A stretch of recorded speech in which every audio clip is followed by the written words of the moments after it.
హైదరాబాద్ శివారు కోకాపేటలోని ఓ రెస్టారెంట్లో పేలుడు కలకలం రేపింది. హోటల్ వంటగదిలో గ్యాస్ లీక్ అయి భారీ శబ్దం వచ్చినట్లు ప్రాథమికంగా తెలుస్తోంది.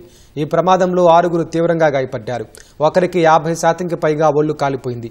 క్షతగాతులను గచ్చిబౌలిలోని ప్రైవేట్ ఆసుపత్రికి తరలించి చికిత్స అందిస్తున్నారు. కోకాపేటలో జీఏఆర్ టవర్ కింది అంతస్తులో రెస్టారెంట్ ఏర్పాటు పనులు జరుగుతున్నాయి. వంటగదిలో గ్యాస్ పైప్ లైన్ అమర్చే క్రమంలో ఒక్కసారిగా భారీ శబ్దంతో పేలుడు సంభవించింది. ఈ దుర్ఘటనలో యజమాని రాకేష్, పనుల్లో ఉన్న శివదుర్గ, రిజ్వాన్, అన్వర్ మాలిక్, ఫారూక్ మాలిక్, రాజు గాయపడ్డారు. భారీ శబ్దం వచ్చినా మంటలు లేకపోవడం, మరోవైపు 6 కాలిన గాయాలతో అక్కడ పడి ఉండటంతో ఘటనా స్థలం సమీపంలో ఉన్నవారికి కూడా ఏం జరిగిందో అర్థం కాలేదు. సమాచారం అందుకున్న పోలీసులు ప్రమాద కారణాలపై ఆరా తీస్తున్నారు.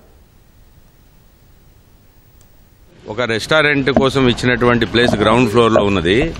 అది ఫైర్ యాక్సిడెంట్ కాదు, వేవ్ కొడుతుంది కదా, గ్యాస్లో ఉన్న వేవ్ కొట్టడం ద్వారా అయినటువంటి బర్న్ ఇంజురీస్ అయినాయి. All out of danger as of now.